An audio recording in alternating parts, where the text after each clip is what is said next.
تب جا کر یہ مسئلہ حل ہو پائے گا۔ دوسرا اہم ترین مسئلہ جس کی طرف میں توجہ دلانا چاہتا ہوں وہ مسئلہ ہے مسجد کے اماموں کا، مسجد کے مؤذنین کا، مدارس کے اساتذہ کرام کا۔ لاک ڈاؤن سے پہلے بھی یہ بات میں نے مختلف موقعوں پر عرض کی، اور لاک ڈاؤن کے زمانے میں اور اس کے بعد جو تازہ ترین صورتحال ہے اس کو دیکھ کر میں عاجزانہ اور مؤدبانہ یہ درخواست لوگوں سے کرتا ہوں کہ اللہ کے لیے ان ائمہ کرام، ان مؤذنین کرام اور ان اساتذہ کرام کی اہمیت کو سمجھیے۔ یہ دنیا میں بظاہر سادہ سے اور معمولی سے نظر آنے والے لوگ، یہ اللہ کے مقرب ترین بندے ہیں۔ یہ جانتے تھے کہ مدرسوں میں پڑھنے کے بعد ان کو چند ہزار روپے کی تنخواہ کے علاوہ اور کوئی راستہ کمانے کا نہیں مل پائے گا۔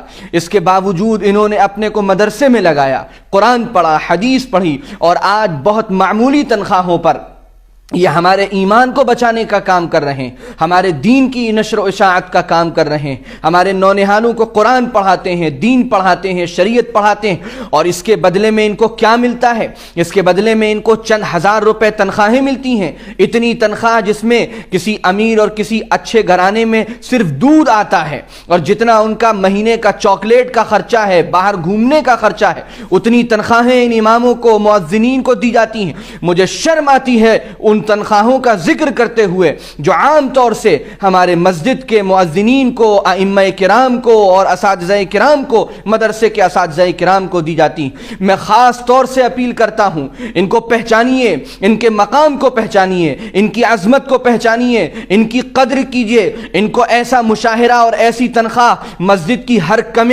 ہر مسجد کی کمیٹی ایسا مشاہرہ دے جو کم از کم یہ عزت کی زندگی گزار سکیں۔ کیا ان کی تمنائیں نہیں ہیں؟ کیا ان کا دل نہیں چاہتا ہوگا اچھا کھانے کا؟ کیا ان کے بیوی بچوں کو اور اچھے کپڑے پہننے کی طبیعت نہیں ہوتی ہوگی؟ کیا ان کا کبھی کہیں جانے کا دل نہیں چاہتا ہوگا؟ کیا ان کو اچھی سواری لینے کا دل نہیں چاہتا ہوگا؟ کیا ان کو اپنے لیے ایک ذاتی مکان بنانے کا، اپنے حج بیت اللہ کے لیے پیسے جمع کرنے کا، کیا یہ خواہشیں ان کے دل میں پیدا نہیں ہوتی ہوں گی؟ یہ گھٹ گھٹ کر اپنی خواہشوں کو دباتے ہیں۔ ان کے اندر خودداری ہوتی ہے، ان کے اندر غیرت ہوتی ہے، ان کے اندر حیا ہوتی ہے، اس لیے یہ کہتے نہیں ہیں لوگوں سے۔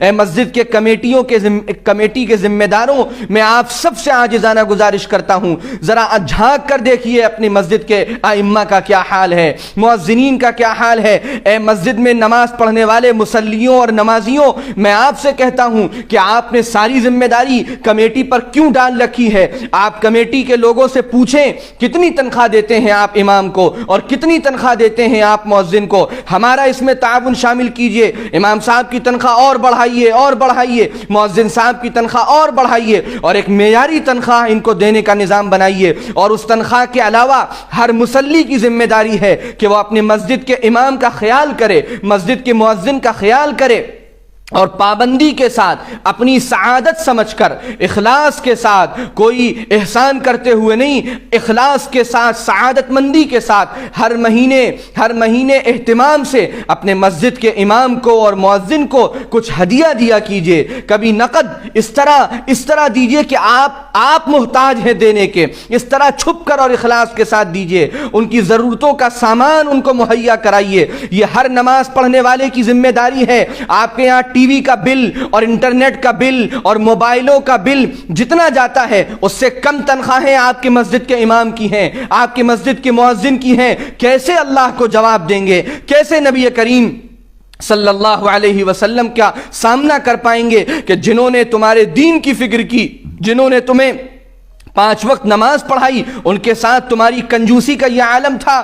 بڑی قسمہ پرسی میں وہ لوگ جیتے ہیں، ان کے یہاں بیماریاں آتی ہیں، وہ مجبور ہیں سرکاری اسپتالوں کی لمبی لائنوں میں لگنے کو، کیونکہ وہ 100-200 روپے سے زیادہ اپنے بیوی اور بچے کے علاج پر خرچ نہیں کر سکتے۔ اگر مسجد کے امام یا ان کے گھر میں، ان کے بیوی بچوں میں، مؤذن یا ان کے گھر میں بیوی بچوں میں کوئی بیمار ہے، مسجد کے تمام مصلیوں کی ذمہ داری ہے کہ ان کے بہترین سے بہترین علاج کی وہ فکر کریں، ان کی خبرگیری کریں، ان کو ضرورت کا سامان مہیا کرائیں، اور یہ سب اپنی سعادت مندی سمجھ کر کریں۔ اساتذہ مدارس کے اساتذہ کرام کا جو حال ہے لاک ڈاؤن کے زمانے میں، اور اس کے بعد اب مدرسے ابھی بند ہیں، ہم خبرگیری نہیں کرتے، ہم فکر نہیں کرتے، یہ ذمہ داری تمام مصلیوں کی، تمام نماز پڑھنے والوں کی ہے۔ اور سب سے آسان راستہ یہ ہے کہ ہر مسجد کے اطراف کے گھر والے اپنے مسجد کے امام کی فکر کر لیں، اپنے مسجد کی مؤذن کی فکر کر لیں، اپنی مسجد میں چلنے والے مدرسے کی فکر کر لیں۔ زیادہ دور جانے کی ضرورت نہیں ہے، اگر اپنے علاقے کے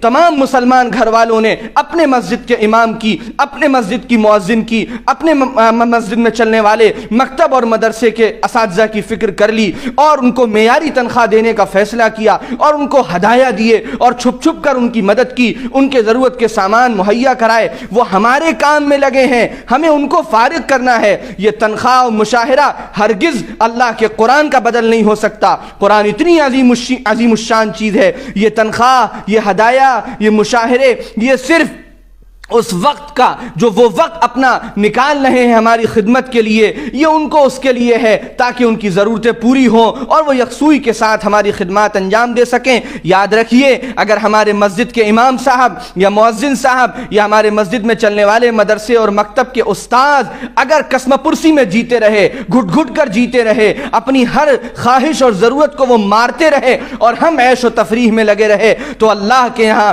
ہمارے لیے کوئی جواب نہیں ہوگا۔ ہم اس عمل کی نحوست دنیا سے لے کر آخرت تک دیکھیں گے۔ بڑی بڑی مسجدوں کی یہ کارگزاریاں ہیں کہ ان کے کمیٹی کے لوگ ہوں یا اس مسجد میں نماز پڑھنے والے مصلی ہوں، وہ خود لاکھوں اور کروڑوں میں جیتے ہیں، اور ان کے مسجد کا امام چند ہزار روپے میں گھٹ گھٹ کر زندگی گزارتا ہے۔ ایسے لوگ کیسے اللہ کا سامنا کریں گے، کیسے نبی صلی اللہ علیہ وسلم کا سامنا کریں گے؟ اس فکر کو اپنے اوپر سوار کر لیجئے، اور ہر شخص اپنے مسجد کی، اپنے محلے کی فکر میں لگ جائے۔ اللہ تعالی ہمیں ان ائمہ کرام کی، ان مؤذنین کرام کی، اور ان مدارس کے اساتذہ کرام کی بے انتہا قدر کی توفیق عطا فرمائے، اور ان کی بڑھ بڑھ کر ان کی خوب مدد کرنے کی، ان کا خوب ساتھ دینے کی، اور ان کی خدمت کو اپنی سعادت سمجھنے کی توفیق عطا فرمائے۔ میرے اس پیغام کو جتنا ہو سکے دوسروں تک پہنچائیے، فردن فردن ایک ایک فرد تک پہنچائیے۔ اس سلسلے میں رابطہ کیجئے، محلے کے لوگ بیٹھ کر آپس میں نظام طے کریں، مصلی بیٹھ کر آپس میں نظام طے کریں، اور اس مسئلے کو سوچئے،